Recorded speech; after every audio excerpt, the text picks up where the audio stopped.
자, 안녕하세요. 정동수의 민법 민사특별법 마스터북 23강. 우리가 교재는 53페이지에 있는 물권 변동이라는 거 있죠. 물권 변동하고 그다음에 우리 뒤에 있는 중간 생략 등기라는 거, 미등기 전매 요 두 가지 정도를 정리할 건데요. 작년 31회 때 요 중간 생략 등기인 미등기 전매를 시험을 냈어요. 전체로. 그래서 약간 문제성은 떨어지지만 기본 개념만 좀 정리해 놓고 갈 필요가 있지 않겠냐 생각이 들어요. 자, 먼저 우리가 요걸 먼저 해보자고요.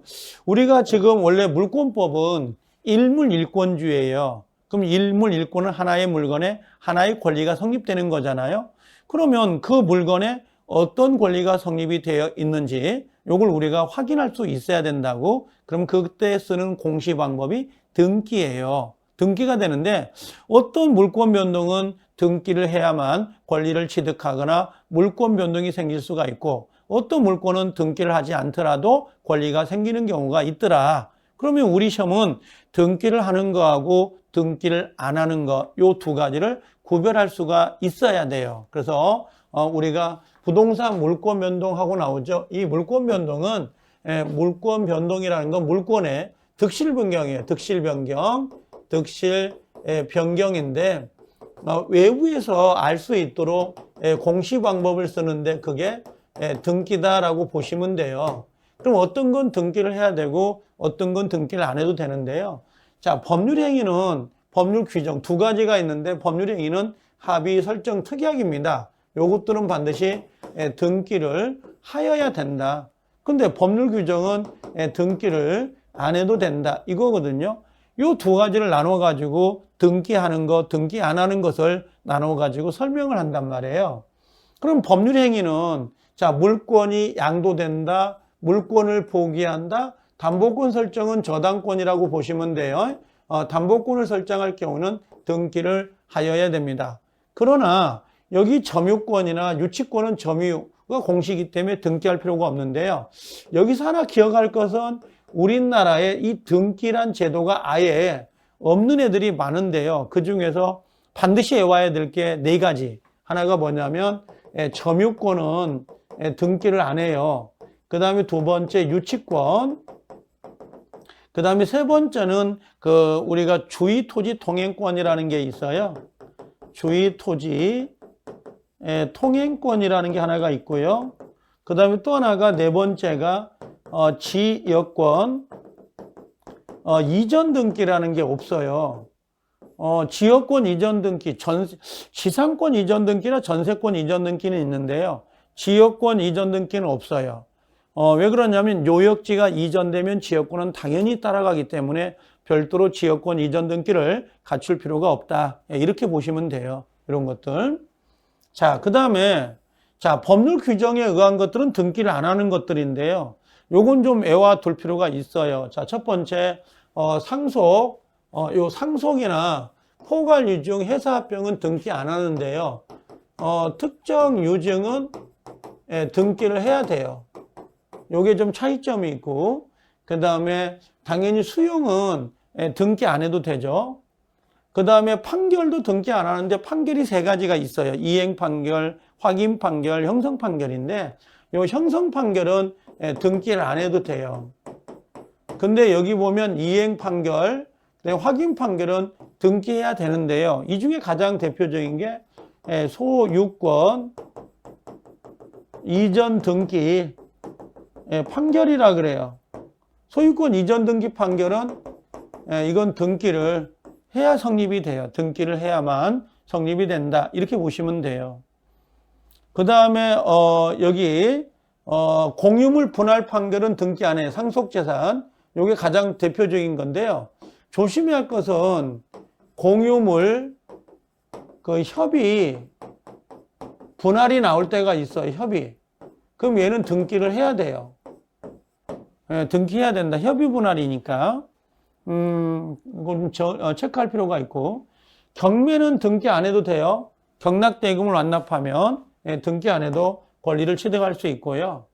그 다음에 기타에서는 요 신축 건물, 그 다음에 첨부, 그 다음에 혼동, 그 다음에 여기 요 피담보 채권, 채권 소멸로 인한 저당권 말소는 당연히 소멸돼요. 은행 가서 돈을 갚아버리면 저당권 말소 등기 없어도 당연히 소멸되고, 그 다음에 법정자 들어가면 무조건 등기 안 해요. 법정자 들어가면 등기 안 해도 된다. 그 생각하면 되고요. 포락은 등기 안 합니다. 바닷가에 있던 내 토지가 바닷물에 잠겨버리면 등기하지 않더라도 소멸되는 거고요.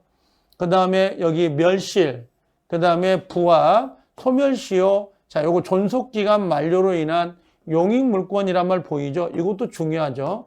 이게 어떤 거냐면, 전세권 같은 경우, 전세권의 존속기간이 종료가 되고 전세금을 반환하면 전세권 등기를 말소하지 않더라도 당연히 소멸이 돼요. 이런 것들. 그 다음에 여기 아까 피담보채권 있잖아요. 여기 은행 가서 돈을 갚아버리는 거. 요 피담보채권 소멸을 인한 저당권 소멸도 당연히 말소 등기 없이도 당연 소멸됩니다. 이거. 그 다음에 여기는 우리 시험에 나오긴 한데 실제 우리 시험 범위는 아니에요. 그래서 재단법이 나오고 3자가 나오면 등기를 해야 되지만 재단법인과 출연자 그러면 등기를 한다 안 한다. 요걸로만 좀 구별해 주십사고 부탁을 드려요. 요게 이제 우리 민법은 48조와 관련된 부분이거든요. 48조. 근데 우리 시험 범위는 아니어서 굳이 그렇게 재단법인과 3자 등기해야 되고 재단법인과 출연자는 등기 안 해도 된다. 이런 식으로요. 그 다음에 원인행위 실효. 요건 중요한데 원인행위 실효는 어떤 거냐면 만약에 이런 게 있어요. 무효. 그 다음에 취소. 그 다음에 해제란 말이 나오면 이건 당연복귀라 그래요. 당연복귀가 되기 때문에 등기가 하지 않더라도 이건 당연히 소멸돼요. 등기하지 않더라도. 그 다음에 물권 포기는 등기해야 돼요. 그래서 물권 포기는 등기해야 된다. 그래서 지상권을 원래 경과한 건물은 30년이거든요. 근데 10년 있다가 지상권을 포기할 때는 말소를 하지 않으면 지상권이 20년간 살아있는 것처럼 보일 수가 있다고. 그래서 지상권의 포기, 전세권의 포기는 당연히 등기를 해야 돼요. 그래야 이 포기의 효력이 발생이 된다라고 하는 건데요. 자, 일단은 우리가 등기를 하는 거, 등기를 안 하는 거 있죠? 요것들을 반복해서 읽어 주십사고 부탁을 드려요. 일단 상속 보관리 중 합병 수용, 그 다음에 형성 판결, 공유물 분할 판결은 등기 안 해도 된다. 이행 판결, 확인 판결, 소유권 이전 등기 판결은 등기하여야 합니다. 그 다음에 경매는 등기 안 해도 된다 그랬어요. 경매는 등기 안 해도 된다. 그 다음에 신축, 첨부, 혼동, 그 다음 피담보 채권의 소멸로 인한 저당권 소멸, 그 다음에 법정자, 포락, 멸실, 부합, 소멸시효 들어가면 등기 안 하고요. 존속기간 만료로 인한 용익물권의 소멸도 등기 안 해도 돼요. 재단법인과 출연자 등기 안 해도 되지만 재단법인과 제3자는 등기를 해야 되죠. 그 다음에 원인행위 실효라고 나올 때도 있고 아니면 무효, 취소, 해제라고 나올 때도 있어요. 그럼 등기하지 않는다. 또 마지막으로 물권을 포기할 때 등기를 하지 않더라도 소멸이 돼요. 그래서 등기를 하는 거, 등기 안 하는 거 두 개를 구별하는데요. 매매계약, 교환 이런 건 등기해야 돼요. 매매계약, 매매 같은 건 등기해야지 소유권 취득하죠. 교환계약도 재산권과 재산권이 바뀌는 거니까 등기를 당연히 해야 됩니다. 자, 그렇게 정리하면 되고 법정갱신 등기해야 하네. 법정갱신. 요거 법정갱신. 당연히 법정갱신은 등기 안 하죠. 그죠? 왜요? 요 법정이 들어가면 등기 안 한다니까. 법정. 그렇게 좀 정리하면 될 것 같아요. 등기하는 거, 안 하는 거 정리해 주시고요. 그 다음에 중간생략 등기인데 이 중간생략 등기는 작년에 31회 때 배정이 돼서 올해는 좀 나오기 어렵지 않을까. 근데 기본적인 내용은 좀 알아야 돼요. 한 줄, 두 줄 정도 들어갈 수 있는데요. 갑이 집을 가지고 있고 을에게 팔았고 병에게 팔았어요. 그럼 원래 등기는 매매니까 순차적으로 넘어가는 게 원칙이죠. 예를 들면 이렇게 1번 갑에, 그 다음에 2번 을, 그 다음에 3번에 병으로 넘어가야 되는 게 정상인데 그러면 중간자가 세금이 좀 많아지잖아요. 그래서 다이렉트로 넘어가는 거, 다이렉트로 이걸 우리가 중간생략 등기 그래요. 1번에 갑 앞으로 2번에 병으로 넘어가는 거거든요. 그러면 순차로 넘어가도 병이고 중간을 생략해도 병이에요. 요걸 우리가 뭐라고 하냐면 실체관계에 부합된다. 그럼 실체관계에 부합되기 때문에 얘는 유효, 무효? 유효다. 그래서 중간생략 등기는 단속 규정으로서 유효해요. 단지 중간자가 걸리면 처벌은 받겠죠. 그래서 여기 중간생략 등기는 단속 규정이고 사법상 효력까지 무효로 한다는 것은 아니다. 그럼 사법상 효력까지 무효로 한다는 건 아니라는 것은 결국 뭐라는 거예요? 이게 유효다, 무효다? 이건 유효다 이런 의미예요. 중간생략 등기는 유효예요. 일단은요. 자, 그 다음에 두 번째는 자, 이미 격려가 됐어요. 중간생략 등기가. 그러면 실체관계에 부합되기 때문에 당연히 유효가 된다 그랬죠. 이건요. 자, 근데 만약에 3번하고 4번은 아직은 미등기예요. 중간생략 등기가 아직 안 됐는데 당사자가 합의로 전원 합의로 해가지고 우리 중간생략 등기 하자라고 합의가 된 거예요. 그럼 어떻게 돼요? 자, 합의가 됐다면 자, 요게 우리가 요거 최초 매도인, 중간자, 최종 양수인이라고 되어 있거든요. 그럼 등기를 직접 청구할 수가 있어요. 그래서 병은 갑에게 직접 등기를 청구할 수 있다. 당연히 됩니다. 합의가 됐다는 전제에서. 그 다음에 요 중간자 을이 있잖아요. 아무리 직접 등기를 청구할 수 있다고 하더라도 중간자의 등기 청구권이 요건 소멸되는 건 아니에요. 소멸되는 것은 아니다. 그 다음에 갑과 을 간에 대금이 인상됐어요. 대금이 인상됐다 하더라도 대금이 인상됐다. 그러면 아직은 미지급이에요. 그럼 병의 등기 청구를 갑이 거절할 수 있어요. 이게 왜 그러냐면 이건 동시행 관계거든요. 나는 아직 매매 대금을 못 받았으니까 내가 너에게 등기를 못 주겠다라고 거절할 수 있다는 거. 그 다음에 4번에 갑과 을 간의 계약이 해제가 됐어요. 계약이 깨진 거잖아요. 그럼 병의 등기 청구권도 당연히 소멸돼요. 그래서 30일에 때 지문을 요걸로 만들었어요. 요걸로.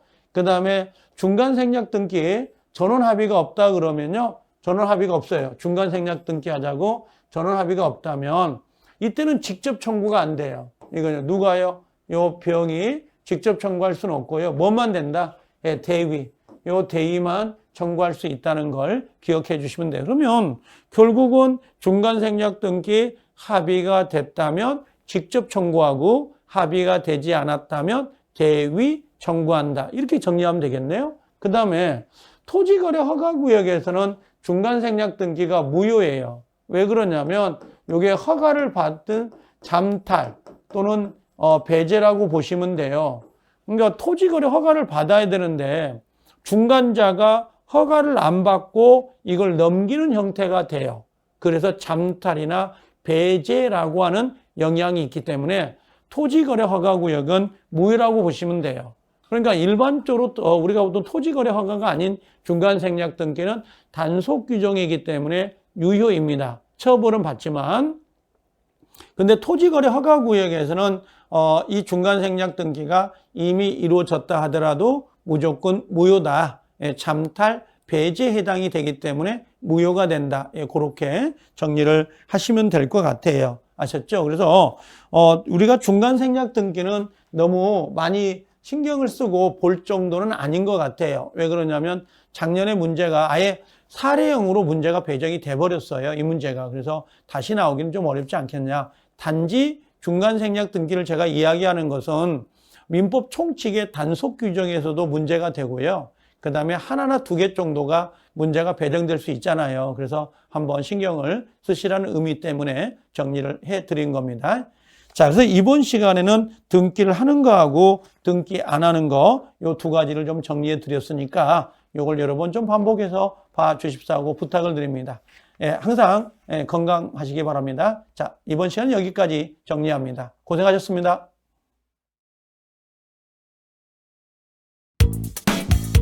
강사력이 합격이다. 내가